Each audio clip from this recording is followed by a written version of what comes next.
When can Charles retire? All right, let's go into this one. A lot of moving parts here, my friends. Just as a brief side note, this took me a long time because please follow the questionnaire. Please, this is a lot of just moving parts. So if you would, if you're going to do this $200 financial plan quick check, just please follow that because Charles did a good job in terms of explaining what was going on, but you had to go here, here, here. I was just bouncing all around, and man, I need efficiency for this stuff. I need to be well. I'm like Henry Ford. Man, you'll get any kind of car as long as a black Model T, which is why I provide the questionnaire. So please, I'm begging you, follow the questionnaire as best as you can to make it simple for me. Anyway, so let's dive into this. All right, so Charles, let's go into him. He's 69. All right, 69-year-old man. He's still working. His goal was to retire as soon as he can. It's actually kind of, it was hard to, it's just a lot going on here. It's tough to kind of get a gauge here. He said he might retire when he's 72. He likes the job, but then he said he'd also like to retire as soon as possible. So I'm not really sure what he means by that. So remember, folks, when you're saying, just tell me what you want to do. That's what we're trying to solve. What are you trying to do? Are you trying to retire at 72? Are you trying to retire yesterday? I don't know. So I'm just going off what, again, it was hard for me to figure this out. Please don't let me read between the lines. Be very clear for me. So even this old mug here can figure it out. Say, this is what I want to accomplish. I want to retire now, 72, so I'm just not sure. So I just said 72 because he says he kind of implied that. So we'll just go to 72 when he hits. He said he likes his job. He has a great job. He'll retire at his RMD age, but anyways, it was odd. So I was just like, okay, I'm not really sure. So we're making a lot of assumptions in this plan here. He says he can live on basically $4,000 to $5,000 a month, and his retirement expenses aren't much. I mean, he just talks about expenses being. He's debt free except a couple small mortgages, which we'll get into. Food, $400 a month. Electric. He's single, by the way. Sewer. He wants to. Yeah. So I calculated exactly what he told me, and I gave it a little bit of a buffer too. And then we have mortgages, and we're right there. He does tithe, and he didn't tell me exactly how much he tithes. So I just said $250 a month. Roughly 10% of his income. I don't know that to be true or not. But I'm just going off what he said. For healthcare costs, he didn't say much about that, so I'm just saying pre-Medicare. Well, he's either on health. Or he's 69 years old, so Medicare is either now or the employer plan. So I'm using, I think, probably a little bit more than what he has. There you go, buddy. Good boy. All right, but I don't know. I didn't know, so he didn't address that. But that's okay. We'll just use Medicare Part B, Part D, and a supplement. And we didn't say anything about retirement long-term care costs because I just don't think that's an issue for most people. Now, if you do think it's an issue, you got to state that for me so I can see it explicitly if you would. His net worth consists of $10,000 in a savings account. He's got investments. He has a Pac Life annuity. He wants to know, and I think it's an IRA. He didn't specify that. It just says it's a Pac Life annuity. Is worth $161,000 now. And is invested in a moderately aggressive portfolio that, for what I could ascertain, and he can take the whole value out or he can annuitize it, but he doesn't say how much the annuitizing value is. So we're just going to use a 5% rate. I just don't know. So anyway, the variable annuity, we can annuitize or take that out. I'm not sure we'll need to take that out, frankly, but be it as it may, or a need to annuitize it, we'll see. He's got a pack like a principal 401k, which sounds like it's also in an annuity because it's principal. So again, I'm using Vanguard Moderate Life Strategy. He's got about $100,000 in there, and I'm sure it's the same concept. We'll go into the distribution on these annuities later on, but for right now, we'll just leave it as is. He's got a Merrill Lynch 401k, which he says he has 63,000 S&P 500 and 27,000 in fixed income, and then he's got 16,000 in the Navy Federal CD Roth, which is pretty sweet. That's paying a pretty good amount, like 3.68 until 2022, which is sweet. So I'm just saying it's essentially government bond is what we're saying here. Actually, I wonder if I can use a fixed income. I don't know either way, but we're just gonna say it's a government bond. So he's got $367,000 of assets, of liquid assets, all right, which is pretty good. I mean, that's nothing wrong with that. He is divorced, FYI, just divorced. He's single. And he expects his life expectancy. I think he said his dad, his mom passed in the mid 80s. His dad is still alive in the early 90s. So I'm using a life expectancy of 93. He said he'll live between 90 and 95. So we'll just split the difference. All right, so we go to property. He's got a couple things. He's got a duplex. He said he lost a lot of money in the real estate crash of 2008. But I wasn't quite sure if this is, I don't know when he bought these properties. I just don't know. But anyway, he's got a duplex that he's getting some positive rent on, which is good. Value $140,000. He gets monthly rental income, and again, I'm just assuming this because he says if negative or positive cash flow is about $500 a month. I don't know what his monthly income is, but I'm just saying positive cash flow is $1,200 a month. So I'm subtracting the mortgage that he has, and I'm figuring that's got to be his monthly rental income. And I put a 5% vacancy rate just because that's what I put. I don't know that to be true. It sounds like it's not, but we'll just leave it as it is. Annual insurance, and I don't know the property tax on these things, so we're just going to assume the insurance is a little bit higher than the property tax, just because more risk for sure. I don't know, but that's a 1% property tax, which seems to make sense. He's got his primary home that's worth $200,000. I have no idea what he bought it at. Let's just get rid of that. We'll say $200,000. And he's got annual property tax of $2,000 and annual insurance. This is what he did tell me this, $2,400. And I don't know when he bought it. I'm just saying 2019. I don't know. And then we got loans. All right, so he's got his first mortgage, his primary residence, or this is a duplex mortgage. All right, 4 1/8. I don't know when he took it out. But I think he said 30 years, so I'm just using 30 years. I'm saying his minimum monthly payment is $679. I literally don't know that to be true. I'm just trying to make it so he nets $500 a month in positive cash flow. He's got a balance of $77,000 on there. So I just kind of put two and two together, and I assume that's what he's paying. I literally have no clue. So we're using that. It's probably makes sense. $750 a month per renter at his duplex. All right, so that's $1,500 a month minus the $679 that he's paying on his property, that he's paying on the mortgage. And then we got property taxes. So that seems like it comes pretty close to netting about $500 a month or so. Again, I don't know, but we're just going to go with that. That makes sense to me. Then he's got his first mortgage. He owes $140 on it. I don't know what his original amount is. I think he did say 4.5. I don't know what his origination year. Frank, I can't remember if he even said what his minimum monthly payment. Yeah, he said his total all-in payment is about $1,000 a month. I don't know this. This is P&I. I don't know, but the $1,000 a month includes principal and interest, and so we're assuming his monthly payment for principal and interest is about $850 or so. Again, you get the gist here. A lot of assumptions here.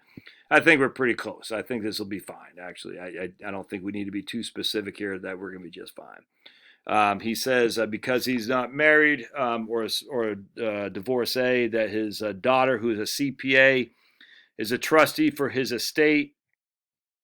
And he has set up normal beneficiary designations and whatnot, so that's good. Now I don't know if a trustee implies that he has a living trust. That's what that implies to me. He did not state that explicitly, so I don't know if he means executrix. Executrix, my friends, is an executor is someone who settles a will. All right, so that's the person who goes to probate court and administers your will. Is an executor for a man or executrix for a woman. And that's a will. Trustee, a co-trustee, or in this case, he didn't name his daughter the co-trustee, but he might have. I don't know.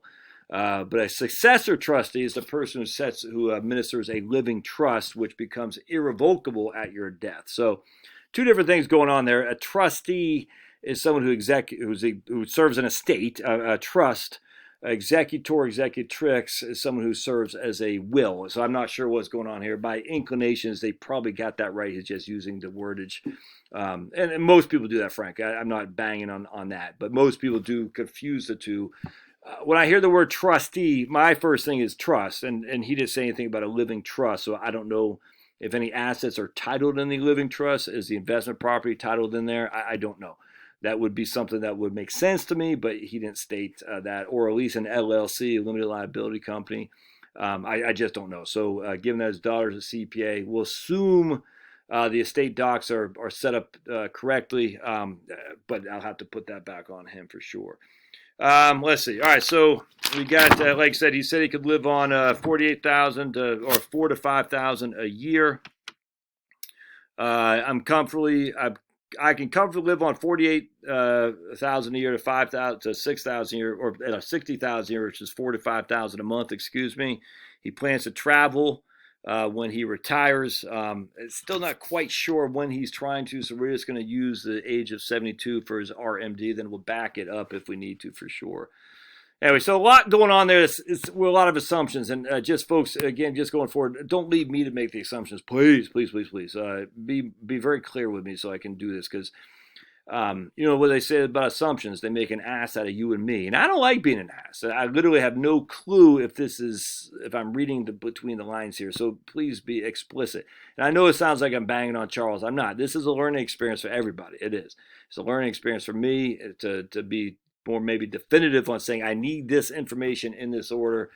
A learning experience for you who are watching this video to be more definitive going forward if you're going to do this with me. And then for Charles, a learning experience as well to say, look, when it comes to financial planning, don't leave the assumptions up to the financial planner. Make the goals need to come from you for sure.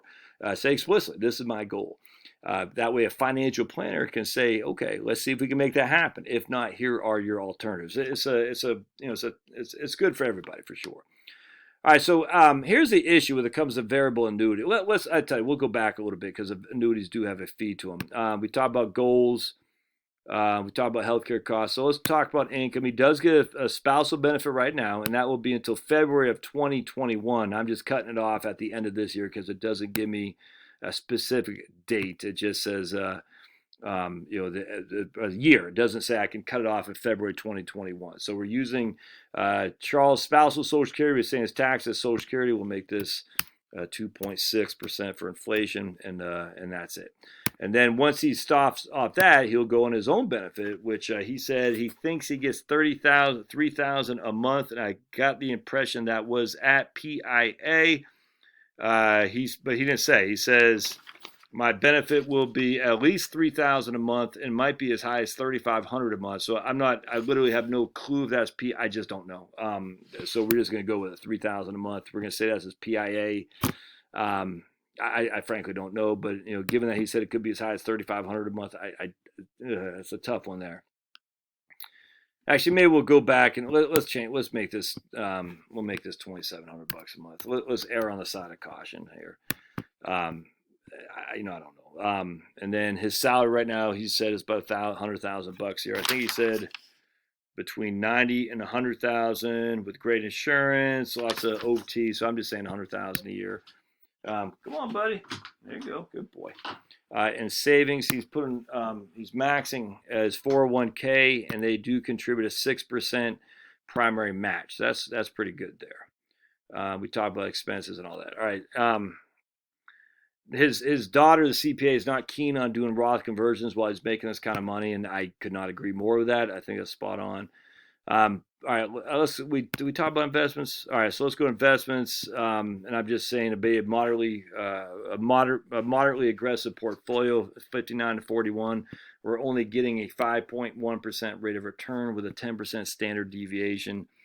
That's pretty conservative relative to the return, historically speaking, especially where we are now. We're so low, but I'm very comfortable using that for sure.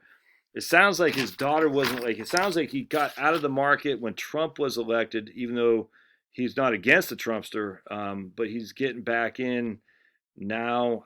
I'm having a hard time understanding this. But anyway, he's getting back in now and against the advice of his daughter. So I'm not sure. I don't know. But anyway, he's back in now, it sounds, to some degree. So we're going to go with it. All right, so let's go to retirement. Oh, now you're going back out. You hear people bouncing around. And let's see what this looks like. So he's not run out of money, my friends. Again, this is if he retires at 72 and lives till he's 93. He's not running out of money. Oops, let's get this. Let's get that to 72. I was proposed at 65. Let's get that 72. I mean, they should be the same, I think. Okay, maybe not. Anyway, so if he doesn't retire until he's 72, not only is he not run out of money, he's leaving $1 million of liquid assets to the kids. And he's got, I think, probably won't say how many kids he has, but he has multiple kids and multiple grandkids. That's good. But I want to go to cash flows. All right. So I want to go to cash flows because there's a couple of things he has to consider if he wants to annuitize that annuities that he has, and we'll go into that. But let's go to income inflows. So you can see he's got income inflows of Social Security in 2021. That's his benefit that that his spouse will benefit. As you can see, click on Social Security, you can see retirement benefit, current plan. Does it change? I don't think it changes over, does it? I don't know why it would. Hold on just a second. We'll see what we got here. No, okay. All right. Well, anyway, he's got income Social Security. Where it doesn't, or wait, does it put it in? Oh, you know why? Because I did that. Hold on a second. I'll show you. All right. So we go to, it won't show up here. I'm going to show you where the Social Security benefit comes from. All right, cool. Bob is not here. So he's making up his mind where he wants to go. So right here. So the 8,400 is a Social Security benefit. I put that in there as a, right there, client's manual Social Security. I manual put that in there. That makes sense. And that's just his spousal benefit. Hope that makes sense. And that will stop next year when it turns to be 4,300, which that seems pretty high to me. But let's take a look. 43,880 divided by 12. That's 30. Let's make that a little bit less. Let's make that a little. Well, just sit tight, bud. Sit tight. It's okay. I know everyone's having a party. You can't miss it. Paulo's an extrovert. He said, "There's a party. I want to be there." Paulo's like, "Where's the party?" So let's redo his Social Security income. That's a little bit too much, I think. So we're going to say 20. Let's say 2,500 is his PIA. Where's the party, Pablo? Where's the party, Pablo? Yeah, what a good doggy. I gotta love that dog. So here we're going to reduce his Social Security a little bit, and that doesn't change a whole lot. It does change his ultimate net worth, but not by much, man. I mean, this is all conjecture because we don't know what the market's going to do. But income inflows and socials, yeah, that's about right. $3,500 right there. A little bit less than $3,500. That makes sense. All right, so good. I like that. So Social Security next year will be $40,000, and that will be off his record with the delayed earnings credits. And he's getting a 2% raise in salary to 102, 104, and then he's working 2 months in 2023. All right, so we can go back and say, okay, so he's got pretty good income as a single guy for the next, 3 years, over 100,000, even up to 142, 145,000. Not too shabby. And then the mandatory distributions start kicking in. His income flows are all of Social Security right here at 73, plus his mandatory distributions, and his other inflows now is going to be the rental income. So rental income 13,680. Let's see, expenses right there 13,680, and housing rental outflows, and that's charitable giving. So we got rental outflows 11. All right, is that right? We got hold on a sec. We want to go back and make sure our income inflows look good. Other inflows right there. So we got other inflows of 13,680, but other outflows of right there. Outflows 11. So that doesn't seem right. So let's go back. Let's go. Yeah, that seems too much. Oh, well, that also includes. Okay, that. Oh, let's see here. We got interest, mortgage, property tax, homeowners insurance. And that seems too much. That doesn't. That seems like it's not, because he said $500 a month is what he's netting. And I'm not sure what to use there. So let's go back and we're going to change that a little bit on his income, on his, because that definitely wasn't $500 a month netting on that. So with property, I got him making $1,200 a month in rental. I need to put that as $1,500. Okay, there we go. That's right. $750 each. Okay, cool. I did not do that. So there we go. That will change. So now we dropped Social Security by a little bit, but we're adding rental income. We should be right back above $1 million for overall liquid net worth when he dies. We are. All right, cool. Good. All right. All right, so let's go to income inflows. Oh, no, I didn't want to go there. I want to go to other inflows. Rental income, 17,000, and rental outflows. All right. Expenses. Okay, perfect. That's $500 a month. Perfect. I did it. Yay for me. All right, so that's good. Fantastic. All right, good. So he is living on expenses of 18,000 for a year for just discretionary stuff, but he's got housing. He's got his mortgage principal, mortgage interest. Again, I don't know if these numbers are right, but we're going to go with it, man. We're going to go with it. That's 14,000 a year for a rental for housing. That does not include his rent, and he's going to keep paying that until he's 91 when it goes away. All right.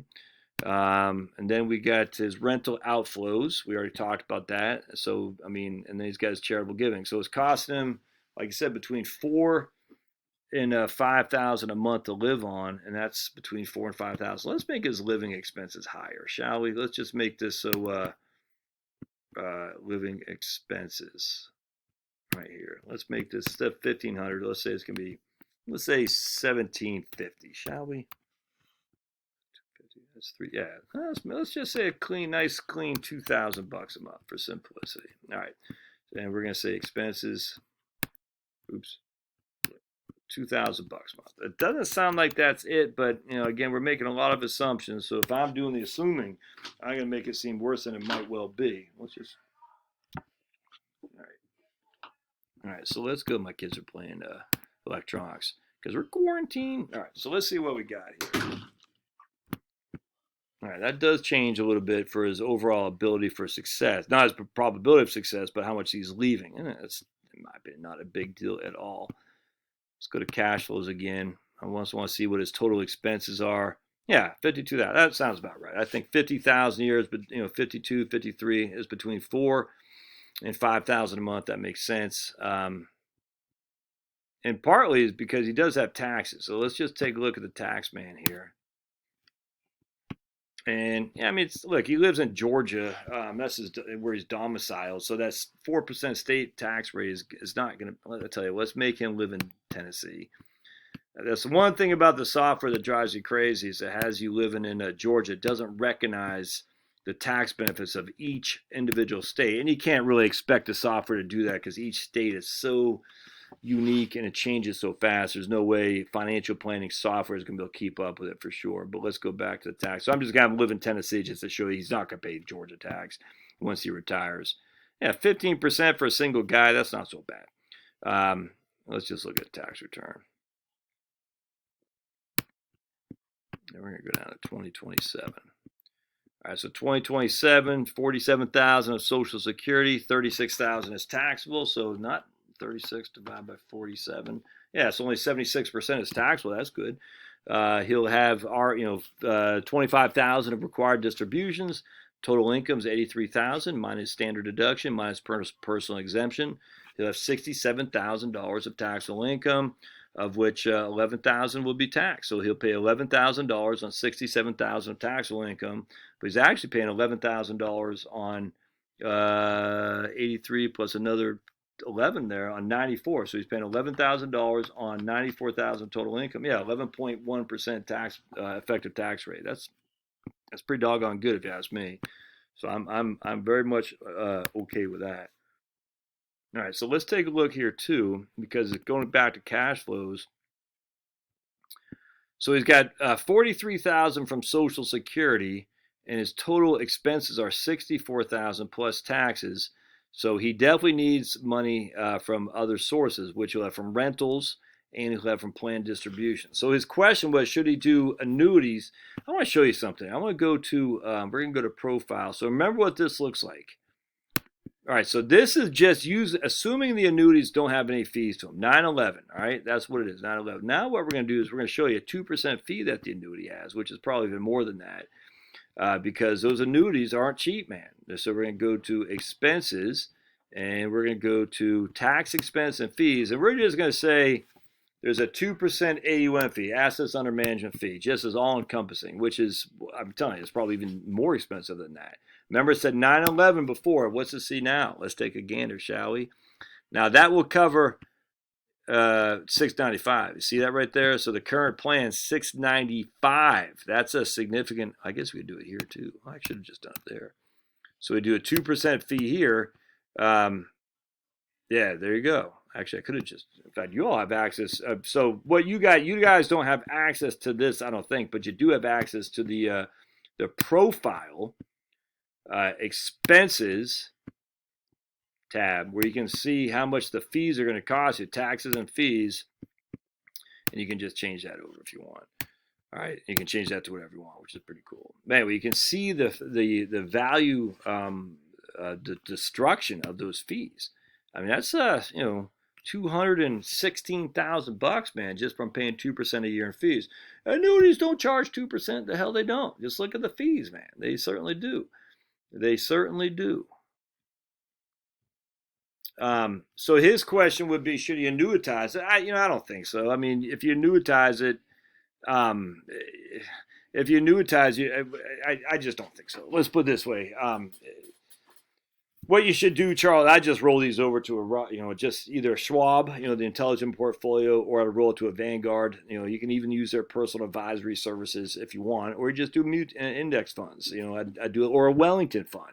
You just put in the Wellington fund and be done with it. That's what I would do. Or Wellesley fund, if you seem a little bit conservative, I would just put in a Wellesley fund and be done with it. I got no qualm with that whatsoever. So if you put in the Wellesley, and let's get rid of that 2% fee, and we're going to say you put in the Wellesley, we're going to have you moderately, I can't remember the balance, what we want. Let's take a look. I forgot. Yeah, you're going to lose a little bit of money simply because the balanced portfolio is less aggressive than your current portfolio. Again, this is all conjecture. We have no clue what's going to happen, but the Wellesley is about 35% stocks, 65% bonds. I can't remember. What do I got for a Wellesley? Moderate balance, is that 50-50? Yeah, all right, we want to go conservative. I think there we go, conservative. So bear with me just a sec. Let's go back to retirement. And we're going to go to conservative right there. Yeah, so all right, you're leaving $180,000 on the table if you go to a more conservative portfolio, potentially, because I'm only giving 3% a year to bonds. I'm getting 7.5% a year to stocks. 65% of the portfolio is in bonds, 35% is in stocks. Inherently, you're not going to make as much money, for sure. Hold on, you got Snuffy McGuffalo there. You just can't sit still. Yeah, so the question comes: should you annuitize it? I would not. I mean, just because you see what happens when you annuitize, and I don't know what you asked. I don't know what the benefits are, what they're going to give you, in terms of your Pacific Life annuity or even the one at Principal. My assumption is a 5% a year payout guarantee. So my assumption is that they'll say, you got Charles, you got 161,000 in an account. We'll guarantee you 5% a year of that for the rest of your life. So 161 times 0.05, we will guarantee you $8,000 a year for the rest of your life. With an upside, they'll say it's never going to have an upside because the fees are too high. So we could run that number. So what we can do is we can say, okay, let's say you annuitize at $8,000 a year for the rest of your life. Let's save that real quick. And we'll say income. You're going to get annuity income of $8,000 a year. You're only going to do it for your life with no increases, no survivor benefit, and you're going to get $8,000 a year income. It will be fully taxed because it comes. I'm presuming it comes in an IRA. I'm almost positive that's the case. And you'll start that. I guess we can start this. Well, let's just start in 2021 for simplicity. All right, so we're not using that. So let me show you what I'm talking about here. So if we go here to an investment portfolio, actually, let me go back to profile. So we're not using that annuity in here. So if we go to, I'm sorry, I got to go to net worth. So we're going to give you an annuity income as opposed to the actual annuity value, if that makes sense. So we're going to go to cash, retirement, cash flows, and we're going to go to net worth. And what we'll see here, accounts right there.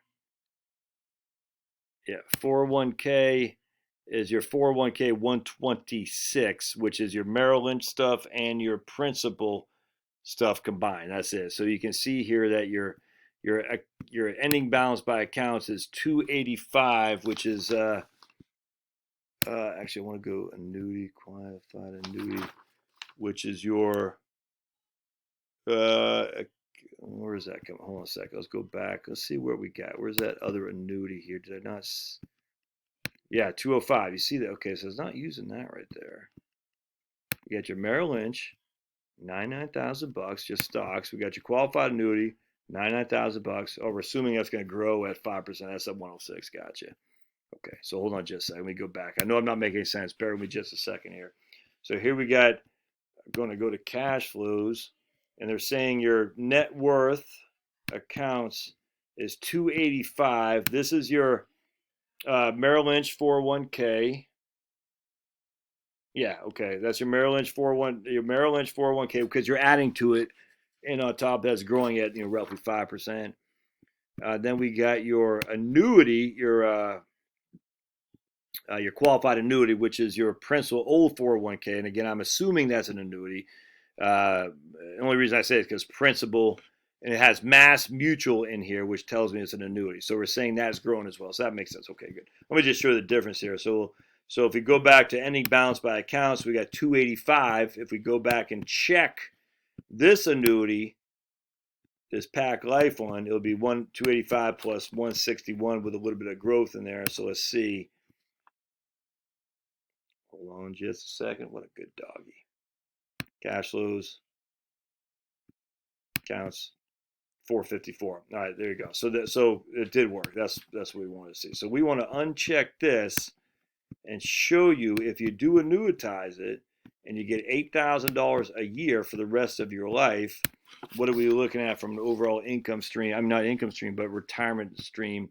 You're leaving 674 as opposed to whatever it was before, and that's just on that one annuity. You'd have to do the same for the other one too. So if we go back to the other annuity, and we're gonna not use this one either, your principal, and we're gonna say that just pays $5,000 a year. So what we'll do is just go to income. Let me save that, and we're gonna go to income. Instead of 8,000, we're gonna give you 13,000 a year. Yeah, I don't think you should do this. And what does it do from a retirement perspective? In fact, I'll be highly I'd be highly it doesn't do much. 630. Let's just make sure the cash flows are looking right there. I'd be highly what's the word I'm looking for? Suspicious if someone were to say you should annuitize these things. So we got income inflows,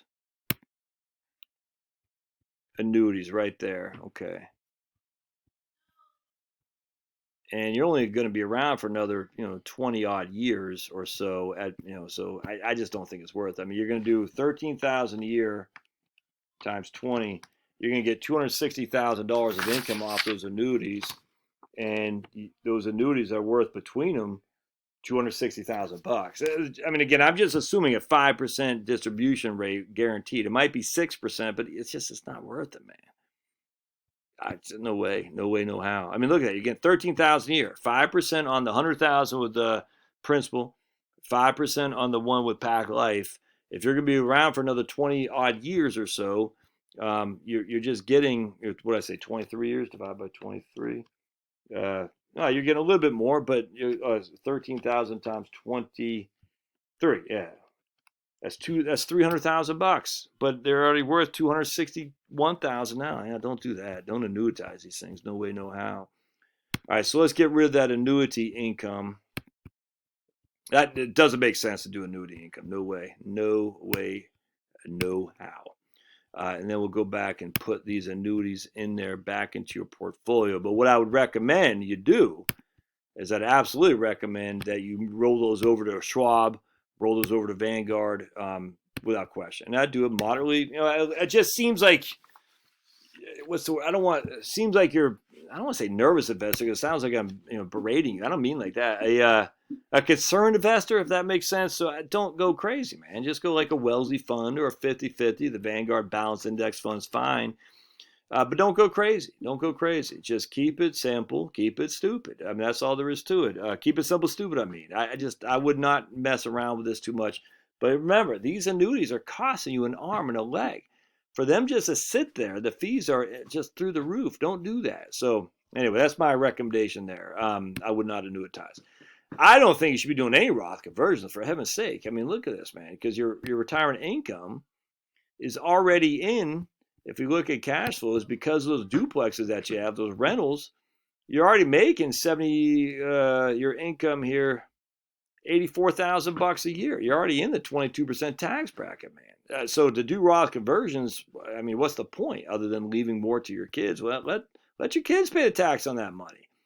I just don't see any benefit, but we can run some numbers. So remember, right now, at your end of your day at net worth, you got 2.518 million of net worth. Let me get my trusty paper. 2.518 total net worth. 1.45 is in a taxable account, which transfers this account right here, which transfers to your kids tax-free because of step up in basis. 462 is in a 401k, I believe. You have a 462 is in a 401k, which transfers to your kids fully taxable. 321 is in your home, and then no, 321 is in your, oh, there, that's your real estate. Okay, gotcha. So 462 is in your taxable accounts or tax deferred accounts, which means, again, they will transfer to them completely taxable. All right, hope that makes sense. So if we do Roth IRAs, what will that do differently? So we go to profile and we do go to income and we say Roth conversions, but we do Roth conversions only when you start retirement. Start year, Charles, when you retire, and we're going to do, no, say 30,000 a year. I'm just pulling that number out of my head, and we're going to do it for the next few years, and we're going to hit save. What will that do? We go to retirement. I tell you, I just don't think it's worth it. But let's see. Let's crunch the numbers here. It does reduce the amount that you're leaving to the kids, somewhat substantially. But we got to go to that. Make that current allocation. Excuse me before I yap on that. There we go. What does it do? Okay, that's good. So it leaves 904, of which that's your liquid assets. But let's see what it does for a asset base. Net worth is qualified assets. We're only leaving 992 in tax free. Again, that's a taxable account, but it's tax free simply because they inherit it with step up a basis. Qualified assets. So let's take a look. How much is Roth? And how much is other? And that leaves 679 in Roth. All right, so let's see what we got here. Yeah, it's all in Roth. Okay, cool. Let's see what the tax branch. Let's see what the tax regime is. The regime. Yeah, I mean, it's still sitting at 13.1. I mean, it's still effective tax rate. It's still, yeah, and the reason is because you got the real estate stuff. As long as you got the real estate income, I'm not doing any Roth conversions. No way. It doesn't make sense. So in this case, you're leaving. Let's take a look again at net worth.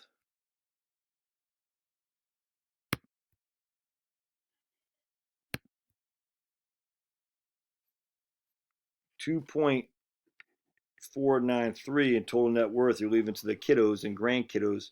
That's not a significant difference. It's 25,000 less. But of liquid net worth, you're leaving 992 plus 679 tax free, 1.6 million tax free because Roth is tax free and your taxable accounts are tax free due to the step up in basis rules. And the other one you're leaving 1.4 tax free. We'll just say a 25% tax bracket. 462 minus 25% is 3. You're leaving plus 1450. 179. Yeah, it's not even debatable. All right, so don't do Roth as long as you. I mean, because they're leaving after tax 1.79 million. Again, that we don't know. This is just we're just speculating on a linear rate of return. How much you're going to get from your portfolio, we don't know. But doing Roth conversions, you'll leave 1.67 tax free. Not doing a Roth conversions, you'll leave 1.79 after tax because you're going to leave 462,000, which will be your 401k/IRA that your kids inherit. We're taking 25% for taxes off that, and you're still leaving 100,000 more of liquid assets. So don't do that. I mean, look, everything can. Who knows? But as long as you got those rental incomes, there's no way to do those Roth conversions. I mean, because look at it, man. Let's go back to cash flows. You're you're making 63,000. I mean, I'm sorry, 85,000, 87,000, 89,000. I mean, that's you're knee deep in the 22% tax bracket. I just don't see any benefit of that whatsoever, none whatsoever. Let's do a couple other things here. Let's see if you can retire instead of retiring at 72. What if you just retired tomorrow? We're gonna say, let's just see what that looks like, and then we'll get rid of those Roth convert. Well, actually, no, we wouldn't want to get because those. I mean, you could retire, man. You see what I'm saying? Now you're going to be leaving. You won't be leaving as much to the kiddos, but if you look at cash flows on a proposed plan, it should change to 0. Yeah, I mean, here's your income flows, the Social Security. That's it. Your rental, your total out inflows are 58,000. Total expenses are 58,000. Now we're doing Roth conversions here, mind you. All right, so your tax payment are $12,000 because you're doing the Roth conversions. And then you have some other money to make up the difference, which will have to come out from other accounts. But after that, your tax payments go way down. But even here, because of the rentals, you still got pretty significant tax payments. I mean, so the issue that comes in, I mean, so here's what we're dealing with.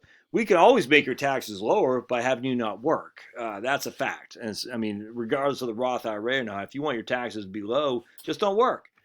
But I'm not sure that's what you want because I mean, I don't know. But you can certainly quit working without question. If we go back to getting rid of the Roth conversion strategy, let's just zero this out. We can make this well,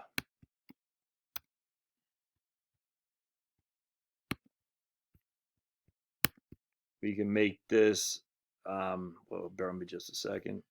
Yeah, so this is current plan is working until you're 72. Retiring at 69, you leave 325,000, 335,000 less to the kiddos. Well, inherently that makes sense because you're making $100,000 a year in income. And then if you did the Roth, again, as you got that rental income, don't do the Roth conversions. I get the fact you're not making much money here, and so you're not paying much tax. I frankly just don't see a benefit at all. I don't. I mean, look at this, man. I always say this: don't fly coach so your kids can fly first class. Tax payment $150. Well, go freaking around the world and enjoy that, man. Have fun. Light a cigar with a $20 bill just one time. Just one time. Yeah, man, you're in a good place. All right, so what should you do? Here's what I do. Decide if you want to keep working or not. Absolutely. You ask about, if you should sell your home, move into the duplex. I don't know. I mean, the income that you're getting is an annuity. That income you're getting is an annuity. Absolutely. So as long as you're pretty comfortable maintaining the property, being the landlord, if you got a property manager, I don't know how you're doing it. If you don't mind doing it, keep doing it, man. It's good income. And they're paying off the mortgage for you. And on top of that, you can leave that tax-free to your kids as well. Be careful on the liability there. Anytime you have a real estate investment property, if someone steps on a nail or someone gets coronavirus, they're suing you for saying, Charles, you didn't tell us about coronavirus, blah, blah, blah. But if it's an LLC, the most they can get is literally what is an LLC. It's a living trust. The most they can get is what's in the living trust. But just be advised, I'm not an attorney, so I seek legal guidance there. I would not annuitize those monies. No way, no how. I would roll those over ASAP to good old-fashioned index funds with Vanguard or Charles Schwab. You make your decision there, but there's no way I'm rolling that over. I do think some of you're a little bit concerned investor. I would start on the premise of Wellesley Income Fund or something like that. A moderately conservative portfolio, 35 stocks, 65% bonds. That's what I do. And if you want to increase it later on, more power to you. But you're not under any obligation in which to do that. Don't feel like if I don't, I'm missing out. It's okay to be conservative. As what's his name? Bernstein said. For his first name, Peter, said, if you won the game, stop playing. And you're kind of there. You're not running out of money, man. I don't think I'd sell my rentals. No way, no how. No. I mean, you can always sell your house and go live on a boat or something like that. But I think I'd keep my house. It sounds like you like the place. Where's that? Keep the house. Pay the mortgage. Let the rental companies, your renters, pay essentially both. They're paying the mortgage for your primary occupancy, and they're paying your mortgage for your your rental property too. Now you're just living on Social Security, which is exactly what you want to do in your retired distributions, your RMDs. Anyway, I would be doing that. I would double check to make sure you have a power of attorney, a durable power of attorney. Make sure your daughter has access to your accounts in case of incapacity. This is critical for you because you're not married. A durable power of attorney survives incapacity. Charles is hurt for some reason. Well, we'll call your daughter Brenda. Brenda says, I'm the power of attorney. Okay, but if it's not durable, it doesn't stand up. It's got to be durable. Got to be. If it's a trustee, that sounds like you have a living trust, which I have a sneaky suspicion you don't have any assets in that trust. Maybe the rental is, which would make sense. I don't know. But I would definitely be looking at that for sure.